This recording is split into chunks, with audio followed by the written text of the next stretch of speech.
Praise the Lord. இன்னைக்கு வந்து நம்ம பார்க்க போறது வந்து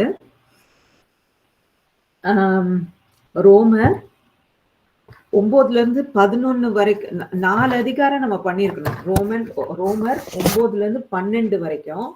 ஆனா நான் வந்து அன்பார்ச்சுனேட்லி என்ன பண்ணேன்னா, நான் வந்து டைம் டேபிள பார்க்காம ப்ரிப்பேர் பண்ணனால 2 அதிகாரம் மாத்திரம் ப்ரிப்பேர் பண்ணியிருக்கேன். சாரி. அடுத்த வாரத்துல வந்து நம்ம வந்து 11, 12, 13 கொஞ்சம் மாற்றம். 12, 13, 11, 12, 13 அடுத்த வாரம் பார்ப்போம். இன்னைக்கு 9ம் 10 மாத்திரம் பார்க்க போறோம். அதுக்கப்புறம் மீதி இருக்கிற 3 அதிகாரத்தை 11, 12, 13 பார்த்துட்டு அப்புறம் 14, 15, 16 பார்த்துட்டு அப்புறம் லாஸ்ட் வீக், அதாவது 4th வீக் வந்து we will do a summary.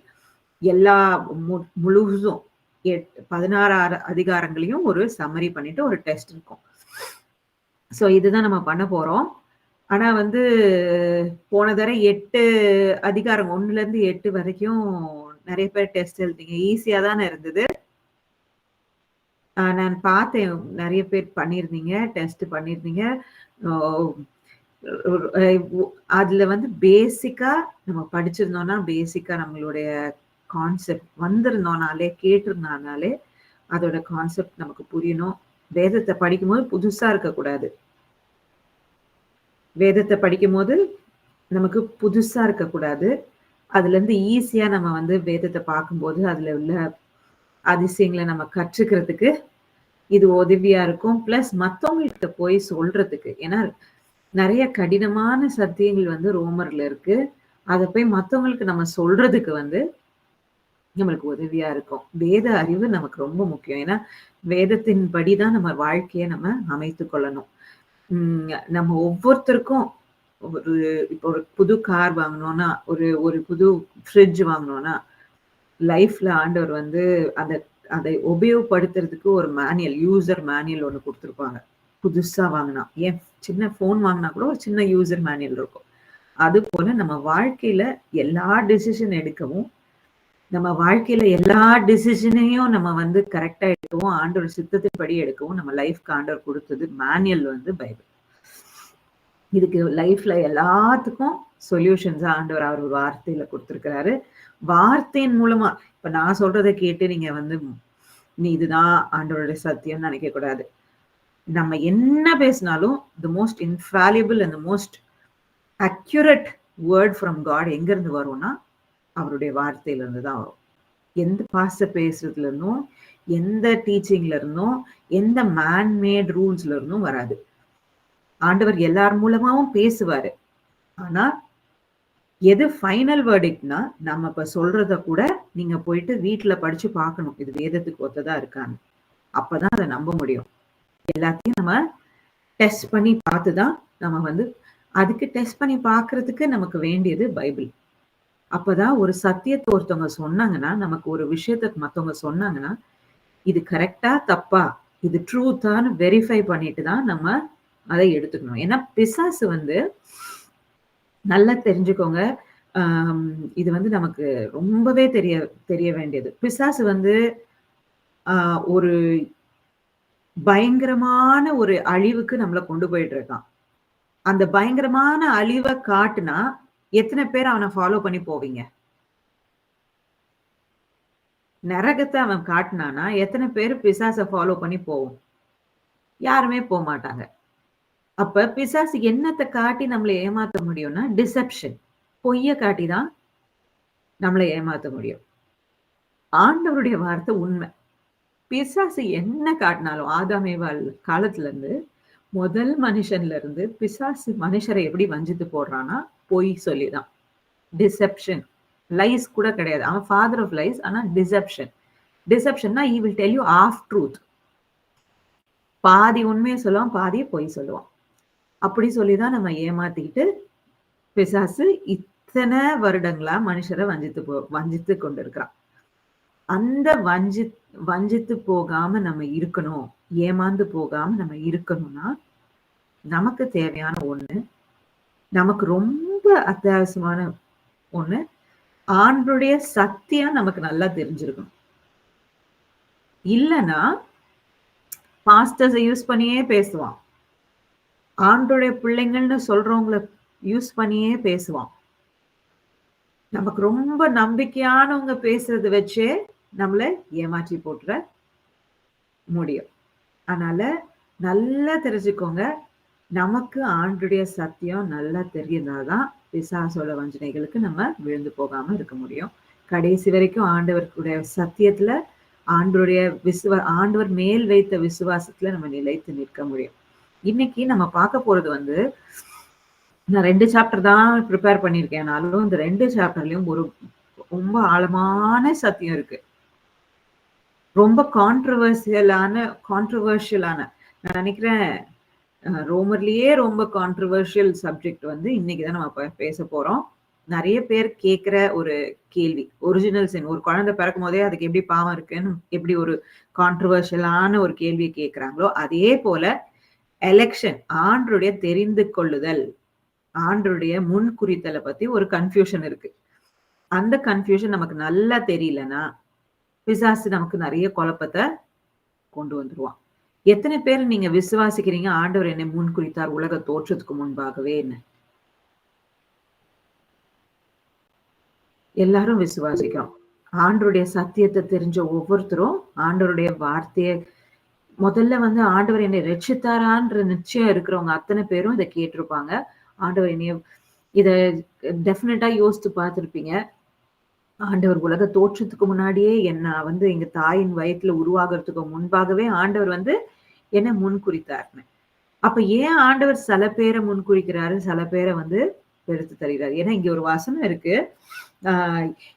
யாக்கோபை பத்தியும் ஈசாவை பத்தி சொல்றதுலயும் ஆண்டவர் வந்து இவங்க 2 பேரும் பிறக்கிறதுக்கு முன்னாடியே, இவங்க பாவம் செய்யறதுக்கு முன்னாடியே, அவங்களுடைய நாட்கள் வந்து அவங்க ஏதாவது தவறுகள் செய்யறதுக்கு முன்னாடியே நான் யாக்கோபை நேசித்தேன், ஏசாவை வெறுத்தேன் அப்படின்னு ஒரு வசனம் இருக்கு. அப்ப இந்த வசனத்தை எப்படி நம்ம ஜஸ்டிஃபை பண்ணுவோம்? அதெல்லாம் தான் இன்னைக்கு பார்க்க போறோம். அதெல்லாம் நம்ம பார்க்க போறோம். ஆனா ஒண்ணு நமக்கு தெரிய வேண்டியது, நீங்க அசைக்காம கண்ணை மூடிட்டு நம்ப வேண்டியது ஆண்டருடைய வார்த்தை உண்மை.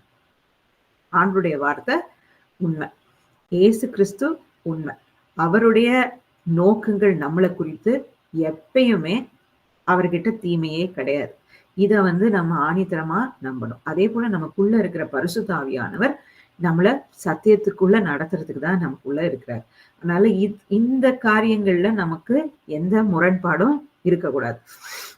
இப்ப சாப்டர் 9ல பாத்தீங்கன்னா, நம்மளுடைய மனசாட்சிய வந்து யார் வந்து ரூல் பண்ணணும் அப்படின்னு போட்டிருக்கு. ரூல் பண்ணணும்னா யார் அதை ஆதிக்கம் பண்ணணும், யார் அதை ஆளணும் அப்படின்ட்டு போட்டிருக்கு. நமக்கு எல்லாருக்கும் மனசாட்சி இருக்கு. ஒரு குட்டி நாய் வந்து ரோட்ல வந்து அடிபட்டு இருந்ததுன்னா ஐயோ பாவம் அப்படின்னு சொல்லாதவங்களே இருக்க மாட்டோம். யாராச்சும் ஒருத்தவங்க கஷ்டப்பட்டாங்கன்னா நமக்கு எல்லா மனுஷருக்கும், முக்கால்வாசி மனுஷருக்கும் ஐயோ பாவமாச்சே சொல்லுவோம். அதுக்கு ஆக்ஷன் எடுப்போமான்றது அடுத்த காரியம். ஆனா மனசு நமக்கு இறங்கும்.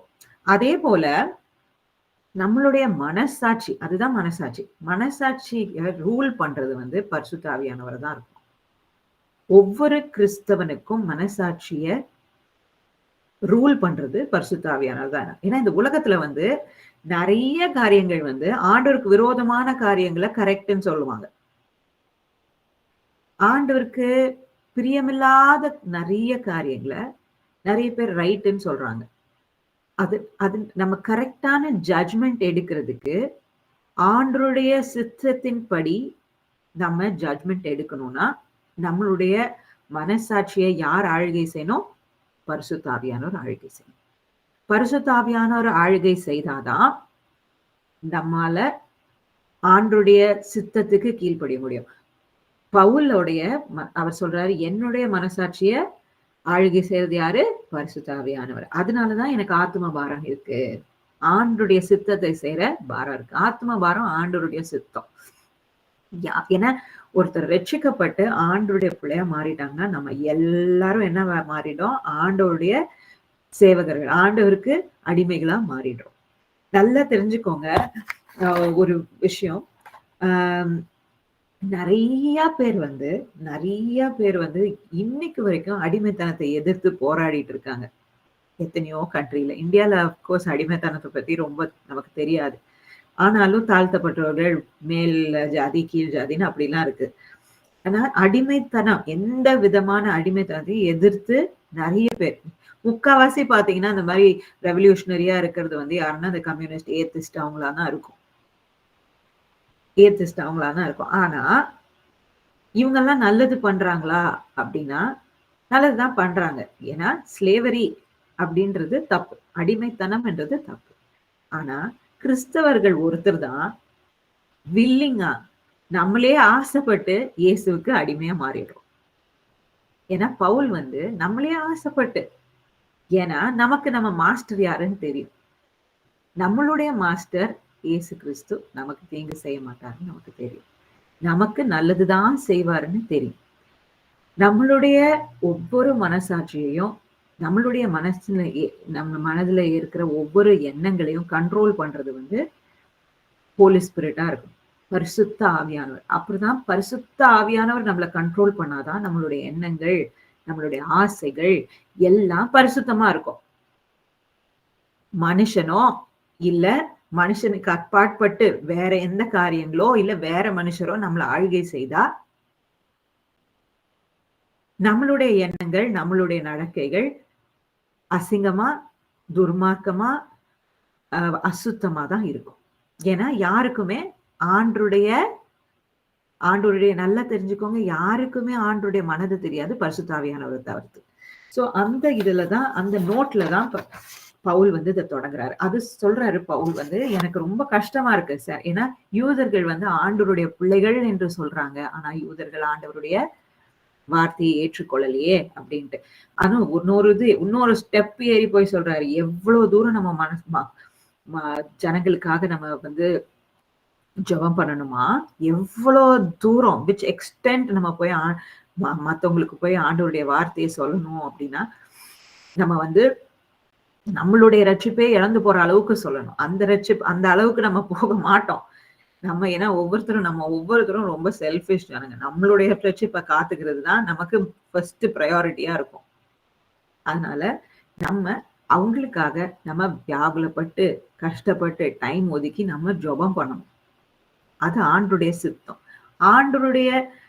ஆண்டவர் நமக்கு கொடுத்த இலவசமான ரைட் என்னன்னா, யாருக்கெல்லாம் அவரை பத்தி நம்ம போய் பிரசங்கம் பண்ண முடியுமோ, யாருக்கெல்லாம் இந்த நற்செய்தி, ஆண்டவர் இயேசு கிறிஸ்துவ விசுவாசிக்கிற நற்செய்தியை சொல்ல முடியுமோ, பாவத்திலிருந்து விடுதலை பெற முடியுமோ, அவங்க கிட்ட எல்லாம் போய் சொல்லி அவங்கள இழந்து போன ஒரு ரிலேஷன்ஷிப்ல சேர்த்து வைக்கிறது தான். இதுதான் ஒருத்தவங்க ரட்சிக்கப்பட்டுட்டாங்கன்னா நமக்கு ஒரு வேலை அசைன் ஆயிடுச்சு. அந்த வேலை we should look for opportunity. எப்ப பாரு இதுக்கு நம்ம ஒரு ஆப்பர்ச்சுனிட்டியை பார்த்துக்கிட்டே இருக்கணும்.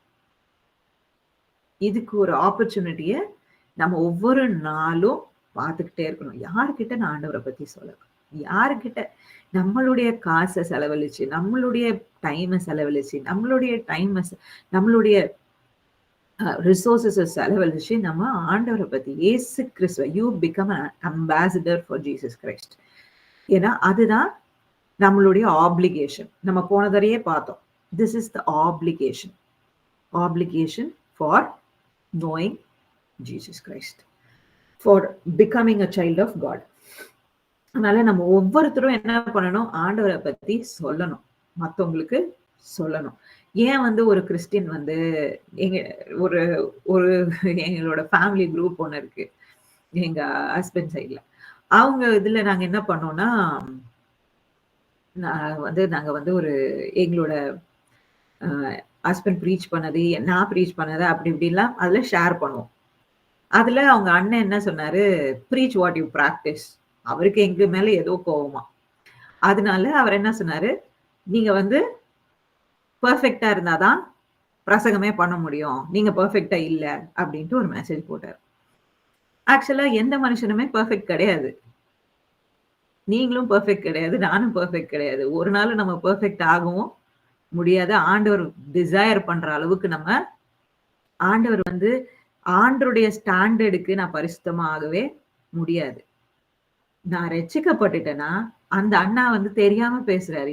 ஏன் பேசுறாருன்னா, அவருக்குமே ஆண்டவர் குடுத்த ஒரு ஆப்ளிகேஷன் என்ன? அவரும் ரட்சிக்கப்பட்டவர். அவரும் ஆண்டவர தெரிஞ்சவர். அவருக்குமே ப்ரீச் வாட் யூ பிராக்டிஸ்ன்றது வந்து is not a mandate. I am a Christian so I preach. அவ்வளவுதான். ஆண்டருடைய உபதேசத்த, ஆண்டருடைய சத்தியத்த மத்தவங்களுக்கு போய் சொல்றது என்னுடைய கடமை. அந்த இடத்துல மத்த பிசாசு என்ன சொல்லுவான்? நீ இத சொல்றதுக்கு உனக்கு அருகதையே இல்ல. நீ உனக்கு சொல்றதுக்கு ஆண்டவர பத்தி பேசவே உனக்கு ரைட்ஸ் கிடையாது. ஏன்னா நீ அப்படி பண்ணிட்ட, அப்படி பண்ணிட்ட. ஏன்னா பிசாசு வந்து ஆண்டருடைய சத்தியம் வெளிய போகக்கூடாதுன்னு பார்க்குறான். நம்ம ஆண்டருடைய சத்தியத்த போய் சொல்லணும். It is not it is it is not you it's not that you have to be perfect because nobody is perfect. இன்னைக்கு நான் நிக்கிறேன்னு யோசிக்கலாம். அடுத்த நிமிஷம் நானு விழுந்து போயிடலாம். அதனால நான் ஆண்டருடைய சத்தியத்தை சொல்லக்கூடாதா? சொல்லணும். சொல்லணும். ஏன்னா it is application. It is an application. எதுக்கு நம்ம பிரசங்கம் பண்ணணும்னா, ஆண்டவர் நமக்கு செய்த நன்மையை சொல்லணும். எல்லாருக்கும். I don't have to be perfect to preach. I will never become perfect to preach until God makes me perfect to preach. அவருடைய ரைச்சஸ்னஸ் தான் என் மேல இட் இஸ் பெர்ஃபெக்ட். அவருடைய நீதியை அவர் என் மேல போட்டனாலதான் நான் நீதிமானே ஆகினேன். என்னுடைய நீதிகள் எந்த பிரயோஜனமும் கிடையாது. நான் அவரை விசுவாசத்தினால அவருடைய பரிசுத்தாவியானவர் எனக்கு கிஃப்டா கொடுத்து அவருடைய நீதியை என் மேல போட்ட இம்பியூட்டட் ரைச்சஸ்னஸ் தான். அதனால நம்ம வந்து இந்த ஏரியால எனக்கு கோளாறு இருக்கு, அந்த ஏரியால கோளாறு இருக்கு. அதனாலதான் நம்ம சொன்னோம், யாரையும் நம்ம ஜட்ஜ் பண்ணக்கூடாது. ஆண்டவர் வந்து நம்ம ஒவ்வொருத்தருக்கும் கொடுத்த ஆப்ளிகேஷன் என்ன? ஆண்டருடைய வார்த்தையை போயிட்டு எல்லாருக்கும் யார்கிட்டலாம் சமயம் வாய்த்தாலும் வாய்க்கலனாலும் நம்ம we have to create a situation to tell people Jesus loves you. ஆண்டவர் உங்களுக்காக மரிச்சாரு. God loves you, really loves you because he has chosen us to be his servants. அவர் வந்து நம்மள தெரிந்து கொண்டிருக்கார். அவரை பத்தி சொல்ல create situations to talk about Jesus. If you have a situation to talk, ஏதாவது பத்தி பேசணும் அப்படின்னா கண்டதையும் பேசாம ஆண்டவரை பத்தி பேசுங்க. ஆண்டவரை பத்தி காரியங்களை பேசுங்க. ஒரு சாதாரண ஒரு டயலாக்ல கூட include God. God give me this, God bless you, இது சொல்லணும். டோனி பிளேர் வந்து நம்ம யூகேயோட முன்னாள் பிரைம் மினிஸ்டரா இருந்தார். அவர் ஒரு செல்ஃப் ப்ரொஃபஸ்ட் கிறிஸ்டியன். அவர் வந்து எப்பயுமே நேஷனை வந்து விஷ் பண்றப்ப அவருடைய ஜனத்தார், அவருடைய நாட்டில் இருக்கிற பிரஜைகளை அவர் விஷ் பண்றப்ப அவர் சொல்லுவார் God bless you.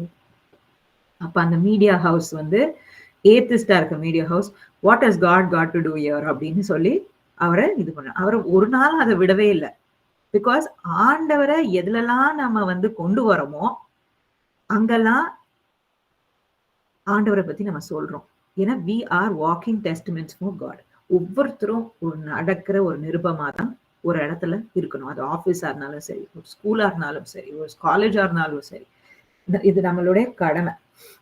we are born to tell about Jesus.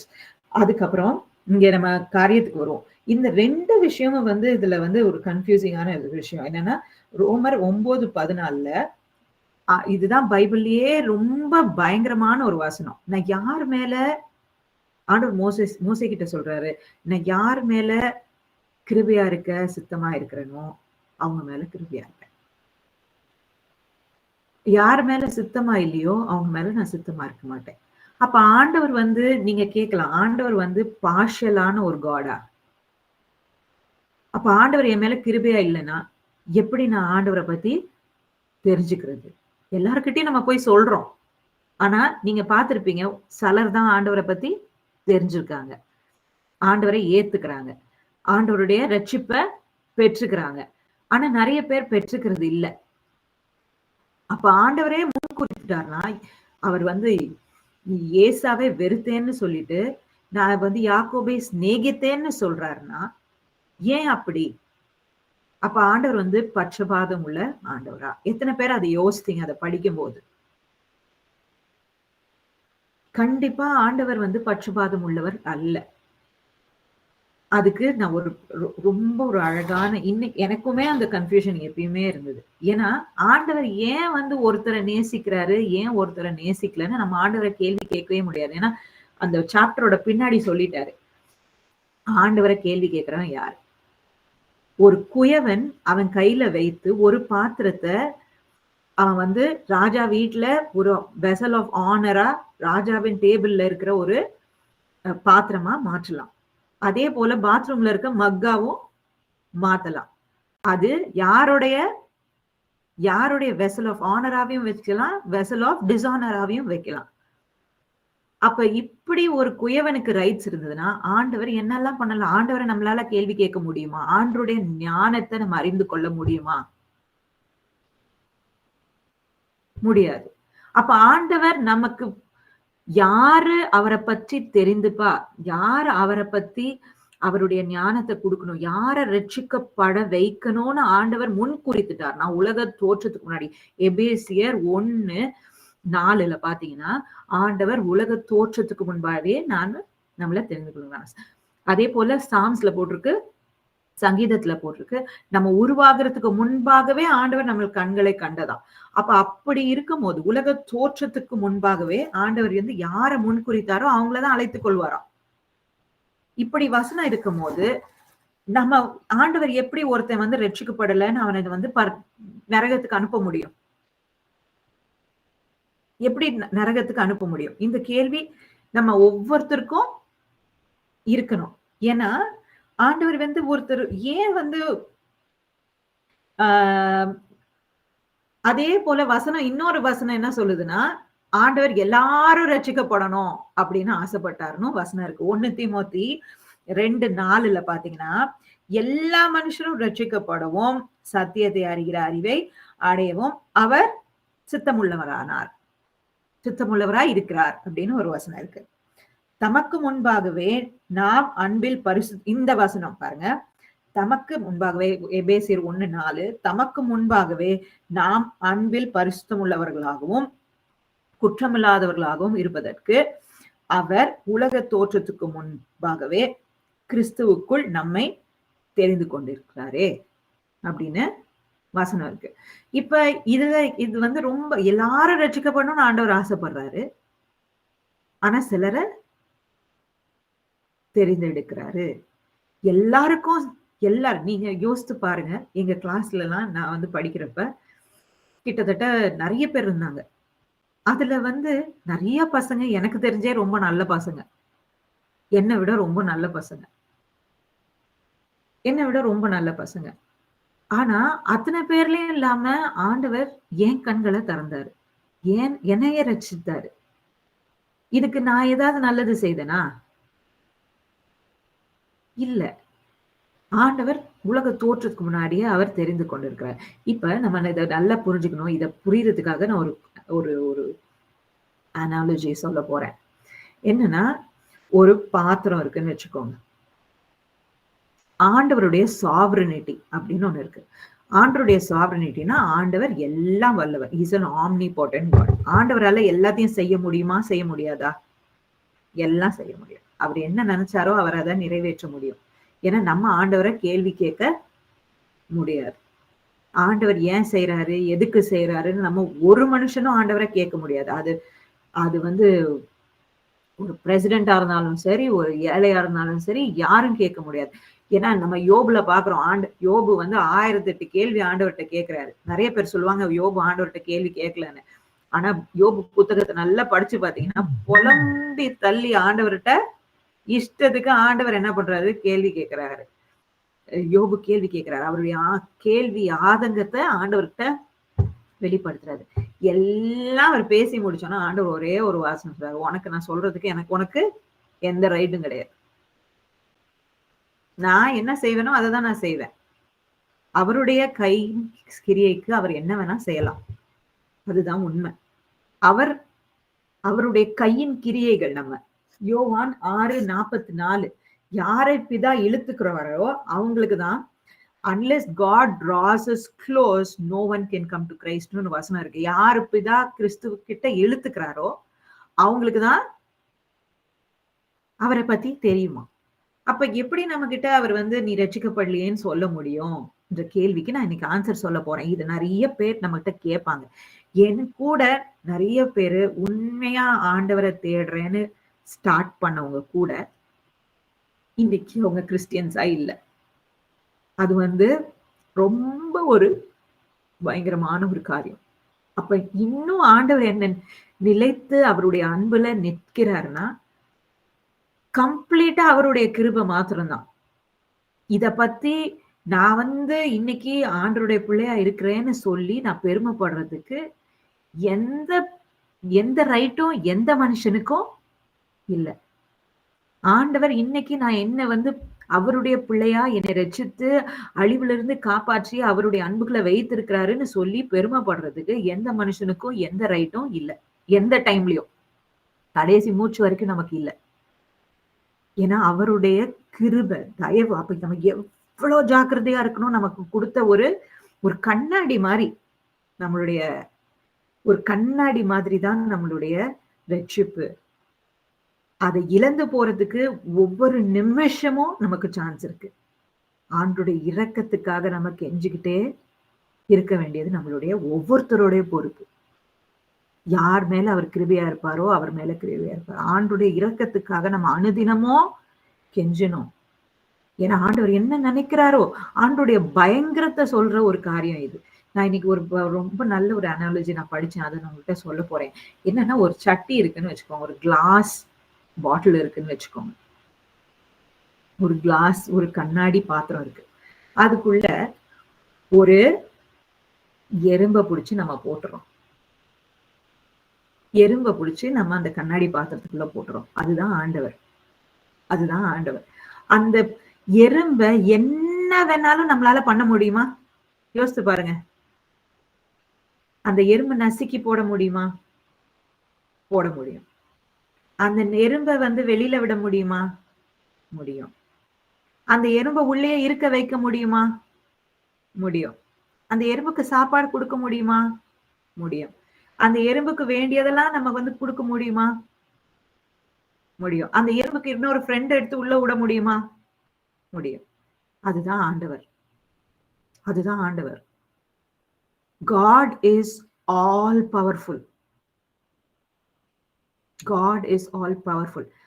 இப்படி ஆல் பவர்ஃபுல்லா இருந்தாலும் ஆண்டவர் மனுஷனுக்கு அந்த எறும்ப லிட்டு போட்டு மூடி வைக்கல. அப்ப என்ன அர்த்தம்னா ஆண்டவர் மனுஷனுக்கு சூஸ் பண்றதுக்கு ஃப்ரீ வில்ல கொடுத்திருக்கிறார். சுவாதீனத்தை கொடுத்திருக்கிறார். ரைட் ஆர் ராங் அந்த எறும்பு சூஸ் பண்றதுக்கு ரைட்ஸையும் கொடுத்திருக்கிறார்.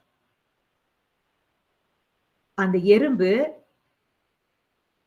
முதுவா வெளியில போய் ஆண்டவர் கண்கள் மூக்கு கீழே இருந்தாலும் அந்த எறும்பு அந்த சட்டியில விட்டு வெளியில போய் வெளியில இருக்க பல்லியால முழுங்கிடவும் அந்த எறும்புக்கு அதிகாரம் இருக்கா? இருக்கு. திருப்பி அந்த பள்ளி இருக்குன்னு சொல்லிட்டு வெளியில போற மாதிரி போயிட்டு உள்ள வர அந்த எறும்புக்கு சான்ஸ் இருக்கா? இருக்கு. அதே போலதான் ஆண்டவர் நமக்கு எல்லா ஃப்ரீ வில் சாய்ஸஸ் கொடுத்திருக்கிறாரு. அப்ப ஆண்டவர் நம்மகிட்ட கேட்க முடியுமா? எல்லா மனுஷர்கிட்டையும் கேட்க முடியுமா? எல்லா மனுஷர்கிட்டையும் கேட்க முடியுமா? நீ பண்ணது தப்பு ரைட்டுன்னு கேட்க முடியும். ஆண்டவருக்கு பார்ஷாலிட்டியே கிடையாது.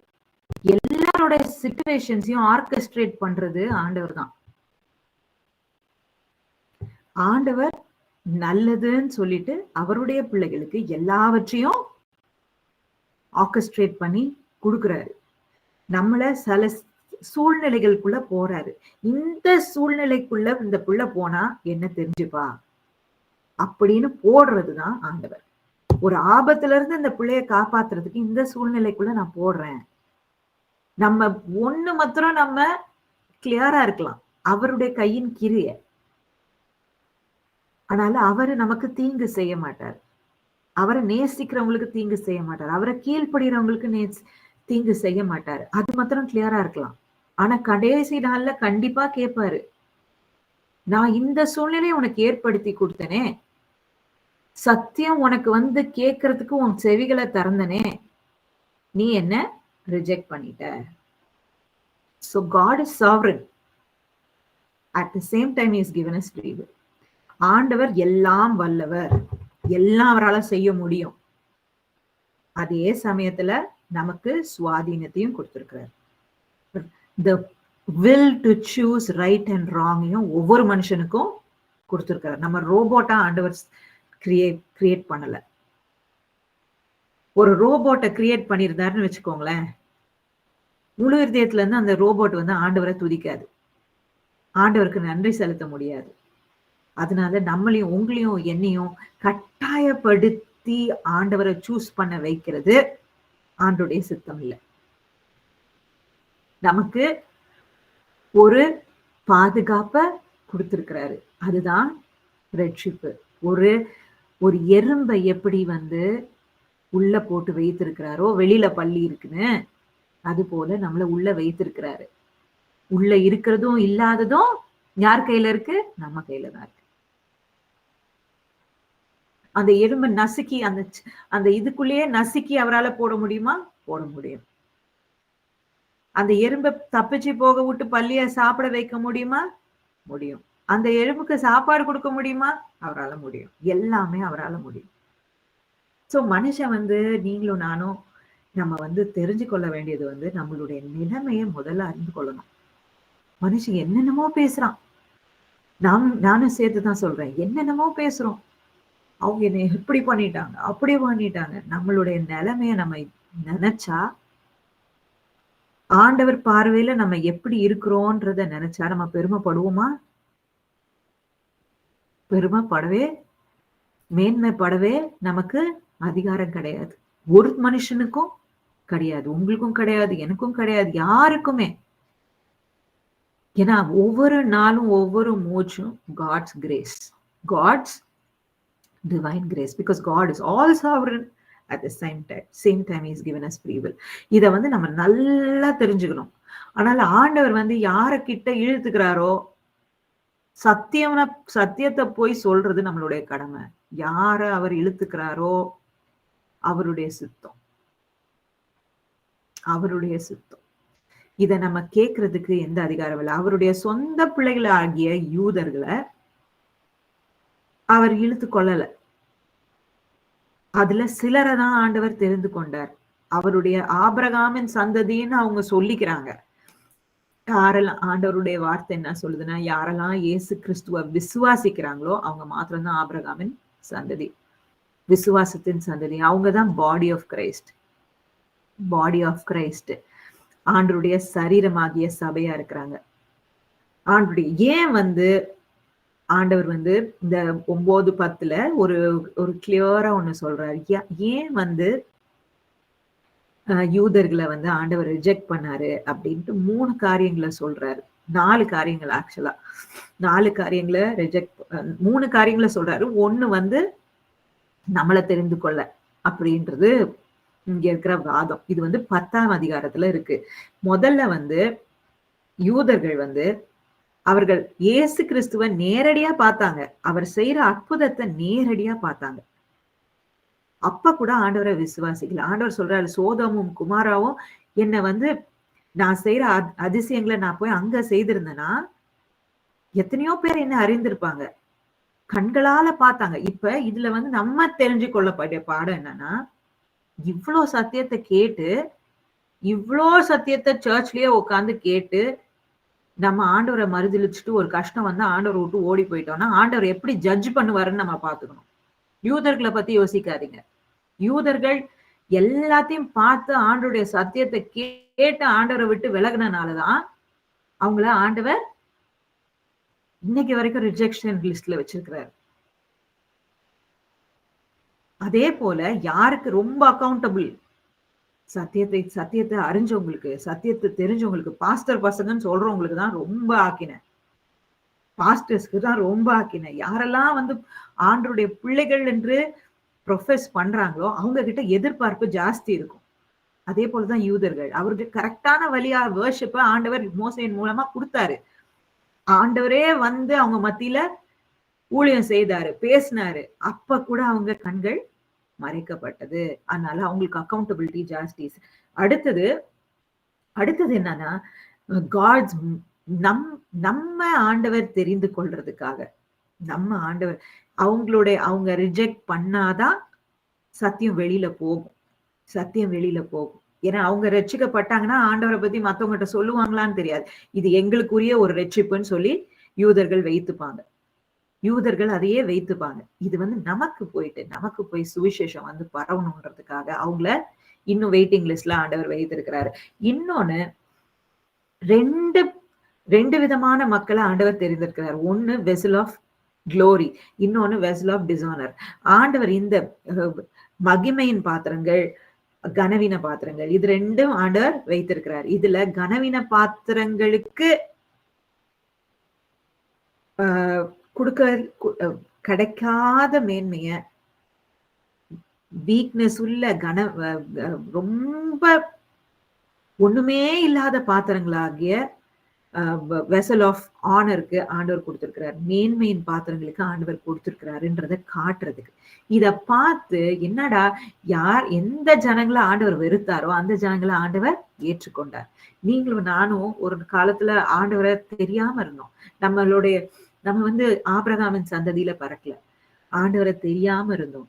இன்னும் நிறைய பேர் வந்து எத்தனையோ விதமான ஒரு ரிலிஜன்ல இருந்து, ஒரு இந்துவா இருந்திருக்கலாம், ஒரு முஸ்லிமா இருந்திருக்கலாம், ஒரு புத்திஸ்டா இருந்திருக்கலாம், இல்ல ஆண்டவரே இல்லைன்னு சொல்லிட்டு ஒரு கும்பலா இருந்திருக்கலாம். அப்படி இருக்கிறவங்கள ஆண்டவர் தெரிந்து அவருடைய பிள்ளைகளா கொண்டு வராருன்னா அவருடைய மேன்மை, அவருடைய மேன்மை. இவங்களுக்கு நான் கொடுத்த மேன்மையை பாரு, என்னுடைய எலெக்ஷன் அவங்களுடைய நற்கிரியையினால இல்ல, என்னுடைய அன்புனால நான் அவங்களுக்கு மறித்தேன்னு காட்டுறதுக்கு தான் ஆண்டவர் அவங்கள வெறுத்து. அதனாலதான் சொல்றாரு, யாரை நான் வெறுத்தேனோ அவங்கள நான் சேர்த்துக்கிட்டேன். யாரை நான் வந்து நான் வேண்டான்னு யோசிச்சனோ அவங்கள நான் சேர்த்துக்கிட்டேன். எவ்வளவு ஒரு மேன்மையான ஒரு காரியம் இது, மேன்மையான காரியம். நம்ம மேன்மை பாராட்ட ஒண்ணுமே மேன்மை பாராட்ட நமக்கு ஒண்ணுமே கிடையாது.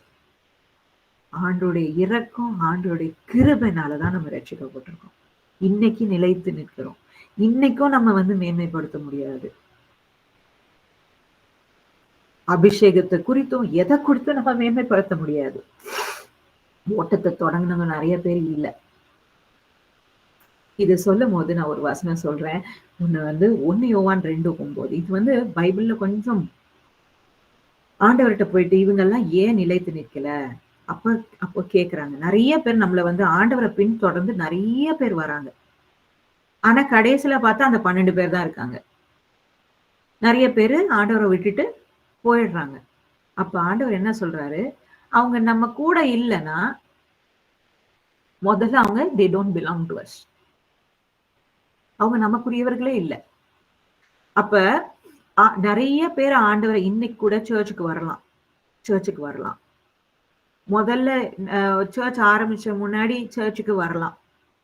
அதுக்கப்புறம் இடையில வர பிரச்சனைகள்னால என்ன பண்ணலாம், அவங்க வராம நின்னு போயிடலாம், இல்ல ஆண்டவரை விட்டே தூரம் போயிடலாம்.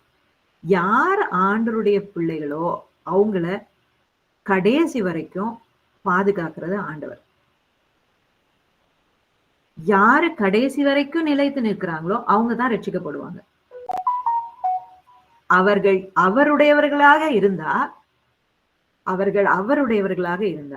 கடைசி வரைக்கும் நிலைத்து நிற்க வேண்டிய பொறுப்பு, நிக்க வைக்கிற பொறுப்பு யாருது? அவருடையது. அதனால நம்ம யோசிக்கவே கூடாது. யார அவர் முன் குறித்தாரோ அவர் நிலைத்து நிற்கவே வைப்பாரு. அவருடையவர்களா இருந்தா மாத்திரம்தான் அவங்க நிலைத்து நிற்பாங்க. இல்லைன்னா அடிக்கிற புயலுக்கு ஓடிடுவாங்க. வாழ்க்கையில பிரச்சனை இல்லாம இருக்கவே இருக்காது. கண்டிப்பா பிரச்சனை வரும். ஆண்டவர் பிள்ளைகளுக்கு இருக்கும், ஆண்டவர் தெரியாதவங்களுக்கு இருக்கும்.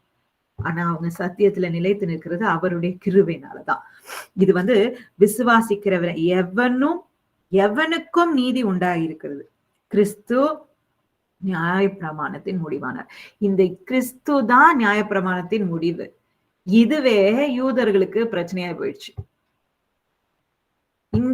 அவர்தான் அந்த அவர் மேல யார், இயேசு கிறிஸ்து மேல யாரெல்லாம் விசுவாசம் வைக்கிறாங்களோ, அவரே வந்து ஒரு மூளைக்கல்லையே வந்து அவங்களுக்கு ஸ்டம்பிளிங் பிளாக்கா மாறிடுச்சு.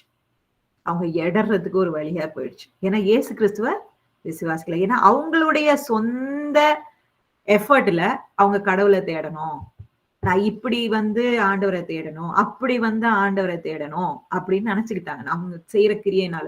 நம்ம நெறைய பேரு நம்ம கிறிஸ்டியன்ஸ் வந்து நம்ம யோசிக்கிறோம். நான் காலையில எந்திரிச்சு ஜெபம் பண்றேன். எல்லா மீட்டிங்க்கு வரேன்.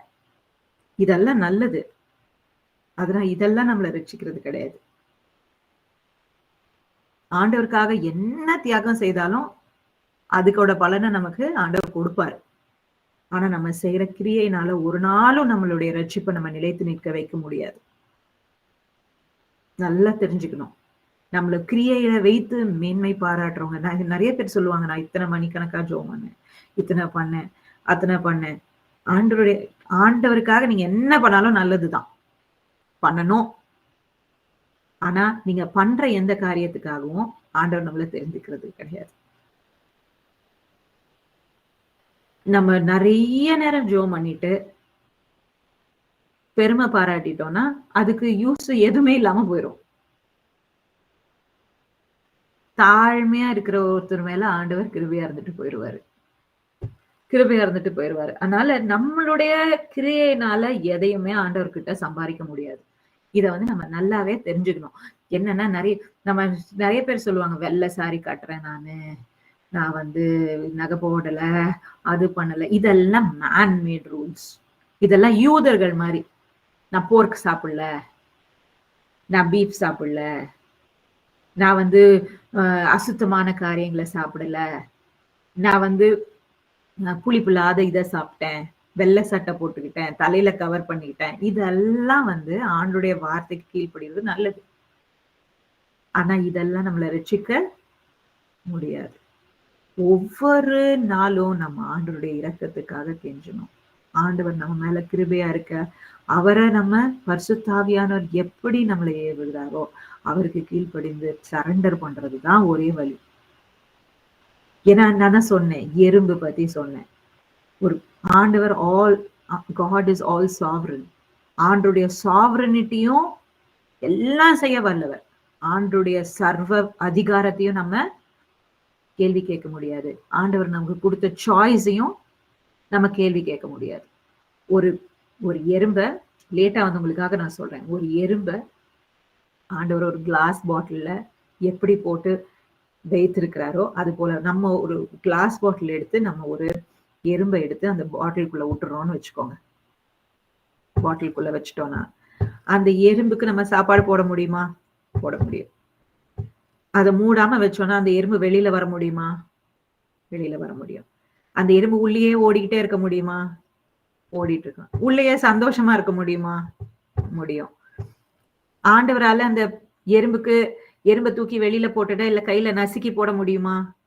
முடியும். அது போலதான் நம்ம. அந்த எறும்புக்கு எல்லா ஃப்ரீவிலையும் கொடுத்திருக்கிறாரு. இல்ல அந்த எறும்பு வெளியில வந்து வெளியில நிக்கிற ஒரு பல்லியால சாப்பிட வைக்க முடியுமா? அது போலதான் வெளியில பிசாசு இருக்கும். நான் வெளியில தான் போவேன். ஆண்டுடைய ரட்சிப்பின் கட்டுப்பாட்டுக்குள்ள இருக்க மாட்டேன். நம்ம வெளியில ஓடனா வெளியில நிக்கிற பள்ளி நின்று போயிடும். அதனால ஆண்டவர் ஃப்ரீ சாய்ஸஸ் நமக்கு நிறைய கொடுத்திருக்கிறாரு. அதே போல அவர் சர்வ வல்லமை உள்ளவர். இன்னைக்கு நம்மள மடிந்து போகாம வைத்திருக்கிறாருன்னா அவருடைய கிருபை. இன்னைக்கு அவருடைய அன்புல இருந்து விலகாம வைத்திருக்கிறாருன்னா அவருடைய கிருபை. லாஸ்ட் மூச்சு வரைக்கும் நம்மள வந்து ஆண்டவருடைய அன்புல இருந்து விலகாம வைக்க கூடாது. ஏன்னா நம்ம டெய்லி என்ன நான் நேற்று இதை படிக்கும் போது அதான் பயந்து நான் ஒரு இது எழுதி வைத்தேன். பக்கத்துல இந்த புக்ல எழுதி வச்சேன். ஏன்னா Lord have mercy on me my children. என்னுடைய பிள்ளைகள் மேல நீங்க இரக்கமா இருங்க. என்னுடைய சபையார் மேல யாரெல்லாம் உங்களை நோக்கி இரவும் பகலும் கூப்பிடுறாங்களோ அவங்க மேல எல்லாம் நீங்க இரக்கமாயிருங்க ஏசப்பா, இரக்கமாயிருங்க, என் மேல இரக்கமாயிருங்க அப்படின்னு ஜெபம். இதுதான் நம்மளுடைய ஜெபமா இருக்க முடியும். நம்ம வேற என்ன நம்மளுடைய நிலைமையில நம்ம என்ன ஆண்டவர்கிட்ட கேட்க முடியும்? ஆண்டவரை கேள்வி கேட்க முடியுமா? பரிசுத்தவானோட யோபுக்கே ஆண்டவர் சொல்றாரு, நீ கேள்வி கேட்க, நீ கேள்வி கேட்கிறவன் யாரு? அவரை கேள்வி கேட்க யாரால முடியும்? கேள்வி கேட்கவே முடியாது. அப்ப ஆண்டவர்கிட்ட நம்ம ஒண்ணுமே கேட்க முடியாதுன்ற சிச்சுவேஷன்ல, ஆனா நம்மளுடைய பாஸ் நம்ம வந்து வில்ஃபுல்லா அவருக்கு அடிமையா இருக்கிறோம். என்னன்னா, வ உலகம் முழுவதும் எல்லாரும் ஸ்லேவரியில இருந்து வெளியில வர எத்தனையோ எத்தனையோ போராட்டத்த நடத்திட்டு இருக்காங்க. ஆனா கிறிஸ்டியன்ஸ் மாத்திரம் தான் வில்ஃபுல்லா போயிட்டு நான் ஆண்டவருக்கு அடிமையா இருக்கிறேன்னு ஒப்பு குடுக்குறோம். ஏன்னா நம்மளுடைய நம்மளுடைய எஜமானன் நல்லவர். நம்மள ஒரு நாளும் அவரு விசுவாசத்தை துவக்குனர் முற்றுமுடியும் அதை நிலைநிறுத்த அவர் வல்லவர். முடிக்க வல்லவரா இருக்கிறார். அதனால அவர நம்பலாம். அவர் பிள்ளைகளுக்கு அவர் தீங்கு செய்ய மாட்டார். தாயின் கருவில முன்பாக என்னை அழைத்தவர். உலக தோற்றத்துக்கு முன்பாக என்னை அழைத்தவர். ஒரு நாள் என்னை அழிச்சு போடுறதுக்காக கூப்பிட்டுட்டு போவார். யோசித்து பாருங்க. ஆனால் அவர் வழி நடத்த அவர் நல்லவர். அவர் கைப்பிடிச்சார்னா அவர் ஆத்மா மனவாளன். அவர் கைப்பிடிச்சார்னா அவர் ஒரு நாளும் நம்மள கைவிட மாட்டார். என்ன வந்தாலும் நம்மளும் அவருக்கு உண்மையா இருக்கணும். நம்மளுடைய சாய்ஸஸ பத்தி நம்ம கேர்ஃபுல்லா இருக்கணும். அவருக்கு கம்ப்ளீட்டா நம்ம சரண்டர் பண்ணணும். இது வந்து ஒவ்வொருடைய கிறிஸ்டியனோட it's a need for every Christian. நமக்கு ஒவ்வொருத்தருக்கும் இது வந்து கடமை. ஒவ்வொருத்தரும் நம்ம போய் ஆண்டவரை பத்தி சொல்றது ரொம்ப முக்கியம் தான். அது ரட்சிப்பை காத்துக்கொள்றதும் நமக்கு முக்கியம். ஒவ்வொரு சாய்ஸ் மேட்டர்ஸ். ஒவ்வொருடைய சாய்ஸும் பரிசுத்த ஆவியானவர் நான் தான் முதல்ல சொன்னேன். கான்ஷியஸ் வந்து யாரால மனசாட்சி யாரால ரூல் பண்ணிருக்கணும்னா யார் ஆளுகை செய்யணும்னு பரிசுத்த ஆவியான். ஒவ்வொரு டிசிஷனும் நம்ம பரிசுத்த ஆவியானவர்கிட்ட கேட்டு நம்ம செய்யணும். ஆண்டவரை துக்கப்படுத்தாம. ஆண்டவர் நம்மள எனக்கு பையன் எனக்கு அன்னைக்கு வந்து சொன்னான். பைபிள்ல நான் வந்து படிச்சேன். எனக்கு ரொம்ப பயமாயிடுச்சு அப்படின்னு. என்னடா அப்படின்னு கேட்டா, ஆண்டவர் வந்து மனுஷனை உருவாக்குனதுக்கே மனஸ்தாபப்பட்டாருன்னு போட்டிருந்தது. எனக்கு ரொம்ப கஷ்டமாயிடுச்சு அப்படின்னா. அப்படிக்கு நம்ம ஒரு சிருஷ்டியா இருந்துடக்கூடாது. இது நோவா காலத்துல நடந்தது. ஆண்டவர் இனிமே நம்மளை அழிக்க மாட்டாரு. எல்லாம் சரிதான். ஆனா அது மனித குலத்துக்கு இல்ல. நம்ம பர்சனலா ஆண்டவர் நம்மளை இதை ஏன்டா உருவாக்குனேன்னு யோசிச்சிடக்கூடாது.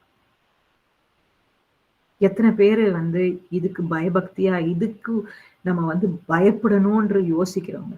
அதனாலதான் வந்து தாவீது சொல்றாரு. தாவீது ஆண்டவருக்கு ரொம்ப பிடிச்சதுக்கு காரணம் என்னன்னா, அவர் என்ன எனக்கு ஒரு அவர் சொல்றாரு, close my your eyes to my sense. என்னுடைய பாவத்தை நீங்க பார்க்காதீங்கப்பா. என்னுடைய என்னுடைய என்னுடைய அநீதி எல்லாம் நீங்க வந்து அழித்து போட்டுருங்கப்பா. எனக்கு சுத்த இருதயத்தையும் நறுங்குண்ட இருதயத்தையும் எப்போதும் உங்க உங்க வீட்டுல ஒரு வேலைக்காரனா உட்கார்ற இருதயத்தையும் என்கிட்ட சுத்த இருதயத்தை என்னல சிருஷ்டிங்க. அவருடைய இரக்கத்தையே நம்பிட்டு இருந்த ஒரு ஆண்டுடைய புள்ளதான் தாவீது. அதனாலதான் தாவீதுக்கு ஆண்டவர் கண்டல தயவு கிடைச்சது. ஒரு நாளும் தாவீது வந்து ராஜாவா ஆண்டவர் உயர்த்தினாலும் ஆண்டவர் அவருக்கு செய்த நன்மைகளை மறக்கவே இல்லை. அவர் எந்த நிலைமையில இருந்து ஆண்டவர் அவர் கொண்டு வந்தாருன்றத அவர் எப்பயுமே நினைத்து ஆண்டவருக்கு நன்றி உள்ளவரா இருந்தார். அதுதான் தாவீது. அவர் சொல்றாரு, உங்களுடைய வேதம் என்னுடைய இருதயத்துல இருக்கு. உங்களுடைய சித்தத்தை செய்ய நான் ஆசைப்படுறேன். என்னுடைய இருதயத்தின் பலகையில உங்களுடைய வேதத்தை நான் எழுதி வைத்திருக்கிறேன். உங்களுடைய வார்த்தைகளை எழுதி வைத்திருக்கிறேன். உங்க சித்தத்தை செய்ய பரிசுத்த ஆவியானவரே இயேசு கிறிஸ்துவின் சித்தத்தை செய்ய பிதாவானுடைய சித்தத்தை செய்ய நான் ஆசைப்படுறேன்.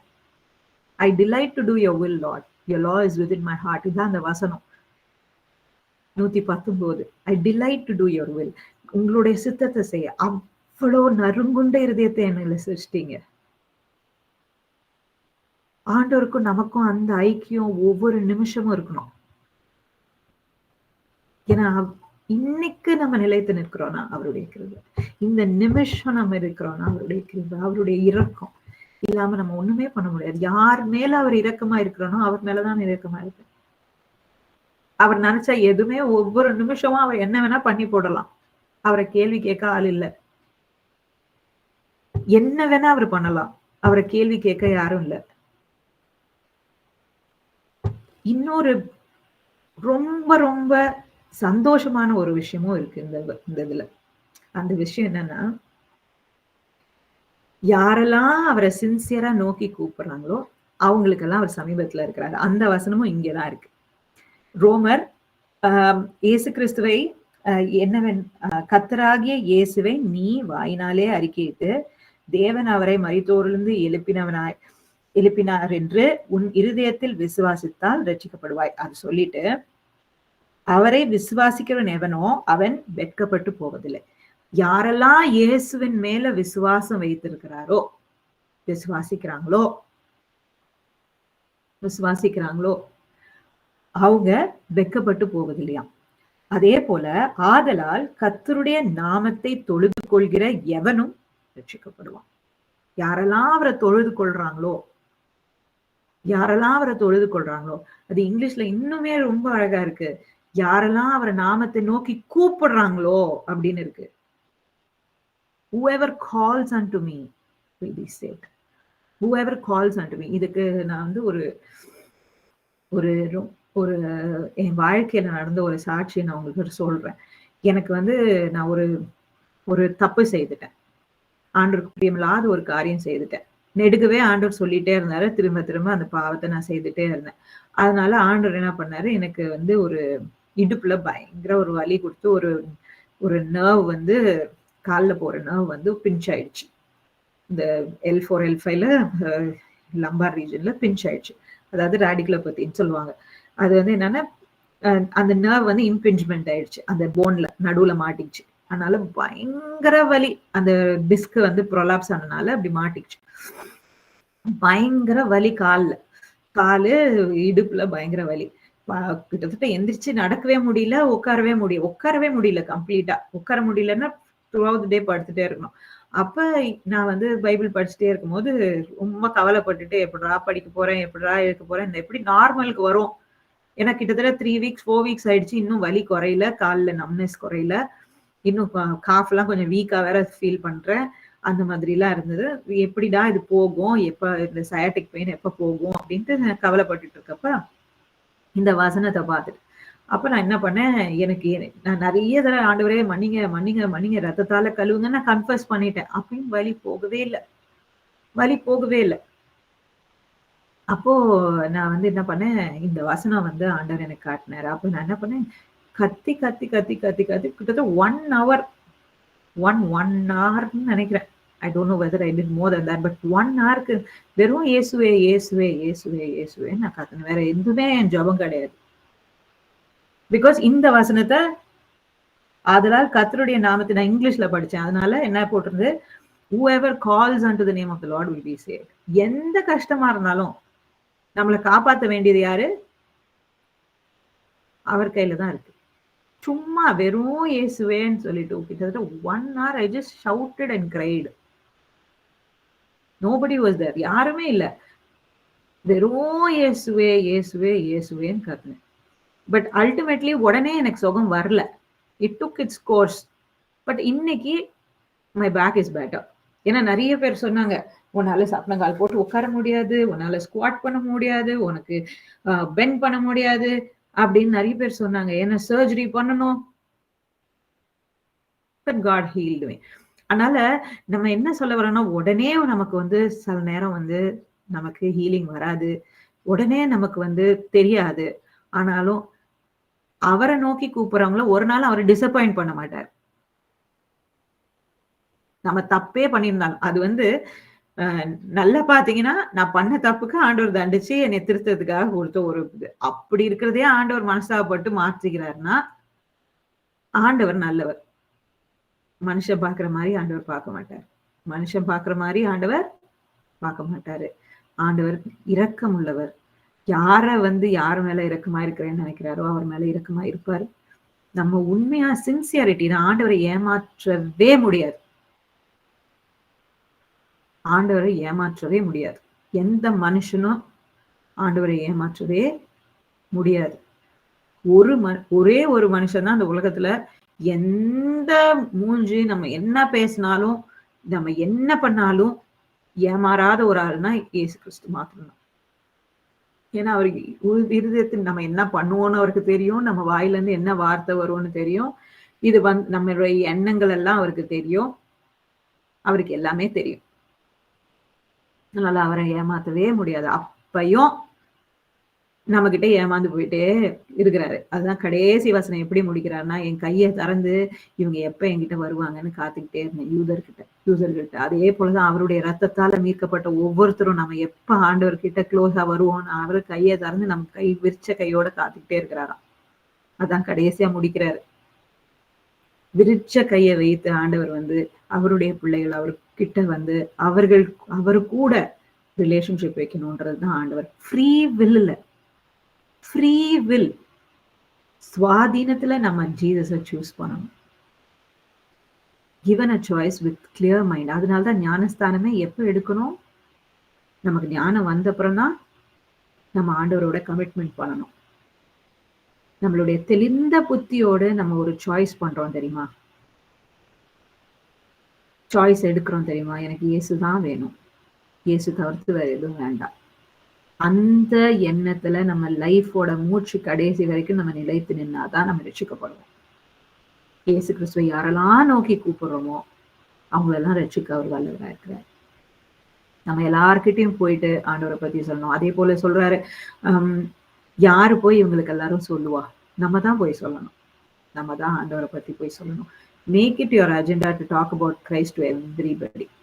என்ன கான்வர்சேஷன் அவங்கள பத்தி அப்படி இப்படின்னு இன்வால்வ் ஆனாலும் நம்மளுடைய கான்வர்சேஷன் ஒரே ஒரு அஜெண்டா தான் நமக்கு இருக்கணும். யார்கிட்ட பேசினாலும் இயேசு கிறிஸ்துவை உயர்த்துறது. நம்மளுடைய வெயின் க்ளோரி கிடையாது. நம்மளுடைய பெருமையை பாடிக்கிட்டே இருக்கக்கூடாது. நம்மளுடைய பிள்ளைங்களை பத்தி பேசிட்டே இருக்கக்கூடாது. ஆண்டவரை பத்தி பேசுங்க. இயேசு கிறிஸ்துடைய மேன்மையை சொல்லுங்க. அவருடைய அன்பை எடுத்து சொல்லுங்க. அதுக்குதான் we are called. அதுக்குதான் நமக்கு ராயல் பிரீஸ்ட்ஹுட் கொடுத்திருக்கிறாரு. நம்ம ஒவ்வொருத்தரும் ஆண்டுடைய பிள்ளைகள். ஆண்டுடைய பரிசுத்தாவியானவரை யாருக்குள்ளெல்லாம் ஆண்டவர் விட்டுருக்கிறாரோ, நம்மள ரட்சிக்கப்பட்டிருக்காங்களோ. இன்னைக்கு வந்து ஒரு அசைன்மெண்ட் வந்து I want to give everybody. என்னன்னா, உட்கார்ந்து யோசித்து ஆண்டவர் எந்த நிலைமையில இருந்து நம்மளை ரட்சித்தாருன்னு நம்ம எழுதணும். ஒவ்வொருத்தரும் இதை யோசித்து எழுதணும். எந்த நிலைமையில அது வந்து இன்னைக்கு யாருக்கும் சொன்னா விளங்காது. எந்த நிலைமையில இருந்து ஆண்டவர் என்ன ரட்சித்தாரு நமக்கு தான் தெரியும். அப்பதான் நீங்க அட்லீஸ்ட் எழுதலன்னா கூட யோசித்து பாருங்க. எந்த சூழ்நிலையில இருந்து ஆண்டவர் நம்ம கண்களை திறந்தாரு, நம்மளுடைய மனம் மாறுறதுக்கு ஆண்டவர் உதவி செய்தாரு. ஒருத்தங்க சொன்ன, எனக்கு வந்து நான் எக்லீசியாஸ்டிஸ்ட் படித்தேன், அதாவது பிரசங்கி படிச்சுட்டு இருக்கும் போது எனக்கு ஒன்னே ஒன்று தெரிய வந்தது. என்னன்னா, சாலமன் வந்து தாவீதோட பையனா இருந்தாலும் தாவீது ஆண்டவரை உண்மையாய் தேடின ஒரு தேவ மனுஷன். ஆனா சாலமன் வந்து ஆண்டவரோட பர்சனலான ஒரு ரிலேஷன்ஷிப் இல்லை. அதே போல சவுலுக்கும் ஆண்டவரோட பர்சனலான ஒரு ரிலேஷன்ஷிப் இல்லை. ஆனா சாலமன் எப்ப எழுதும் போதும் ஞானியா இருந்தனால எப்ப எழுதும் போதும் ஆண்டவருக்கு நம்ம பயந்திருக்கணும். Reverence to God is very important அப்படின்னு சொன்னார். நம்ம நல்லா யோசிச்சு பாருங்க. ஒரு இந்து கூட போகும்போது என்ன சொல்லிட்டு போவாங்க? ஒரு கோயிலுன்னு வந்துட்டா எப்படி பண்ணிட்டு போவாங்க. கடவுள்னு பார்த்தா பயப்படுவாங்க, கண்ணு குத்திரும் அப்படின்னு பயப்படுவாங்க. அதுதான் ரெவரன்ஸ் டு காட். அந்த ரெவரன்ஸ் டு காட் பத்தி ஆண்டவர் பேசல. What God wants to have with us is a personal relationship beyond just reverence. Of course we have reverence to God. கண்டிப்பா உங்களுக்கும் எனக்கும் ஆண்டவர் மேல பயம் இருக்கு. மகா பெரிய ஆண்டவரோட மேல பயம் இருக்கு. ஆனா கண்மூடித்தனமான ஒரு பயம் இல்லை. ஆண்டவரோட நமக்கு கூட ஒரு ரிலேஷன்ஷிப் இருக்கு. ஆண்டவர் எனக்கு சொன்ன. சோ நான் இதை யோசித்துக்கிட்டே நான் வந்து போன வாரம் சர்ச்சுக்கு போனேன். அப்ப இப்படி ஒரு ஞானியா இருந்த ஆண்டவர் வந்து எல்லாரும் சாவுறாங்க, எங்க செத்தா எங்க போவாங்கன்னு தெரியல அப்படின்னு தான் அவர் வந்து. ஆனா ஆண்டவருக்கு வந்து ஆண்டவருக்கு பயந்தோன்னா, ஆண்டவருக்கு ரெவரன்ஸ் கொடுத்தோம்னா, ரெவரன்ஸா இருந்தோம்னா, we pay reverence to God, அவர் வந்து நம்மளுடைய வாழ்க்கையில எல்லா காரியங்களும் நல்லதா செய்து முடிப்பாருன்னு சொல்லி முடிச்சுடுறாரு சாலமன் ஞானி. அப்ப நான் இதை யோசிச்சுக்கிட்டே போனேன். ஏன்னா என்னோட ஒரு கசின் பிரதர் ஒருத்தன் இருக்கான். அவனும் இதே சொன்னான். ஆண்டவர் இருக்கிறாரு. எங்கேயோ இருக்கிறாரு. அவனுக்கும் ஆண்டவருக்கும் ஒரு personal one on one relationship இல்ல. ஒரு அம்மாக்கும் ஒரு பிள்ளைக்கும் ஒரு ஹஸ்பண்டுக்கும் ஒரு ஒய்ஃபுக்கும் எப்படி ஒரு அந்யூனமான நமக்கு வந்து எனக்கு மினிஸ்டர் தெரியும், அவருக்கு எனக்கு தெரியாது. அந்த கதை இல்ல. மினிஸ்டர் இருக்காரு தான். எங்கேயோ இருக்காரு. மினிஸ்டர் எனக்கு தெரியும். ஆனா அவருக்கு என்ன தெரியுமா தெரியாது. அப்படிதான் ரிலேஷன்ஷிப் சாலமோனுக்கும் ஆண்டவருக்கும். ஆனா ஆண்டவர் அந்த ரிலேஷன்ஷிப்ப ஆண்டவர் நம்மகிட்ட எதிர்பார்க்கல. அந்த மாரி ரிலேஷன்ஷிப்ல இருக்கணும்னா ஆண்டவருக்கு என்ன தெரியுமா? Everybody knows Jesus. Everybody loves Jesus. But does Jesus love you? Do you love him more than Jesus? இது வந்து ஒரு மகா பெரிய கேள்வி. We have to ask ourselves. Am I winning the love of Jesus? Am I pleasing him to love me? நான் என்ன மத்தவங்களோட ஜாஸ்தியா செய்யற ஆண்டவருக்கு என்ன பிரியமா இருக்க? அதை நம்ம யோசிக்கணும். It's not by our deeds that God loves us, but still நம்ம கேட்கணும். அப்ப நான் இதை நினைச்சிட்டு கொஞ்சம் கவலையாவும் இருந்தது. என்னடா இப்படி சொல்றாரே, இந்த மாதிரி இருக்கு, நமக்கும் ரிலேஷன்ஷிப் ஆண்டவருக்கு அப்படியா அப்படின்னு நினைச்சிட்டு அப்பயே ஆண்டவர் என்கிட்ட பேசிட்டே இருக்காரு. நான் குளிக்கும் போது அதை யோசிச்சிட்டே குளிச்சுட்டு கவலையாவே. அப்ப ஆண்டவர் என்கிட்ட பேசிட்டே இருந்தாரு. அப்படி நான் வந்து ஒரு டிஸ்டன்ட் கடவுளா இருந்தேன்னா, நீ வந்து பாவம் செய்து அழிஞ்சு போறதை நான் அப்படியே விட்டுருப்பேனே, ஏன் நான் அவன் வாழ்க்கையில குறுக்கிட்டு உன்னை ரசித்தேன் அப்படின்னு பேசிக்கிட்டே இருக்கிறாரு. நான் கோயிலுக்கு போறேன். கோயிலுக்கு போயிட்டு உட்காந்துட்டு இருக்கேன். அதுல ஒரு பாட்டு. அதுல என்ன இருந்ததுன்னா, அந்த பாட்டுல ஆண்டவருடைய கையில இருக்கிற ஒவ்வொரு தழும்புலையும் நம்மளோட பேர் எழுதி வச்சிருக்கிறாராம். அவருடைய பிள்ளைகள், அவர் யாருக்காக செத்தோம், யாருக்காக அடி வாங்கினன்றத நம்மளுடைய பேரை அவருடைய உடம்புல, சரீரத்துல ஒவ்வொரு தழும்புகளையும் எழுதி வைத்திருக்கிறாராம். இத கேட்டோன்னே எனக்கு இருந்த பாரமே போயிடுச்சு. இயேசு என்னை இவ்வளோ நேசிக்கிறாரு. எவ்வளோ நேசிக்கிறாருன்னா, இதுக்கு மேல ஒருத்தர் எப்படி நேசிக்க முடியும்? எனக்கு வந்து எனக்கு எல்லா அம்மா அப்பாவுக்கும் பிள்ளைகள்னா ரொம்ப இஷ்டம். எனக்கும் அம்மானால எனக்கு பிள்ளைகள்னா ரொம்ப இஷ்டம். பிள்ளைகள் நல்லா இருக்கணும், பிள்ளைகள் பண்ணணும், பிள்ளைகள் படிக்கணும், பிள்ளைங்க ஆண்டவரை தேடணும், இதே தானே யோசிச்சுக்கிட்டே இருப்பேன். ஏன்னா எனக்கு கொடுத்த ரெஸ்பான்சிபிலிட்டி. அதனால பிள்ளைகளுக்காக நம்ம அப்படி பண்ணணும், இப்படி பண்ணணும், அவங்களுக்கு பிடிக்கிறது செய்யணும், இப்படி பண்ணணும்னு நான் யோசிப்பேன். அப்ப ஆண்டவரும் அந்த நோக்கத்துல தான் இருக்கிறாரு. நான் அவருடைய பிள்ளை. அவர் என்னை வந்து சன்ஷிப் கொடுத்திருக்கிறாரு. அவருடைய தழும்புகள்ல என்னோட பேர் எழுதி வைத்திருக்கிறாரு. என்ன விடுவாரா? உங்களை விடுவாரா? யோசித்து பாருங்க. ஒரு எறும்பு ஒரு பாட்டில்ல போட்ட ஒரு எறும்பா நம்மள ஆண்டவர் பார்க்கல.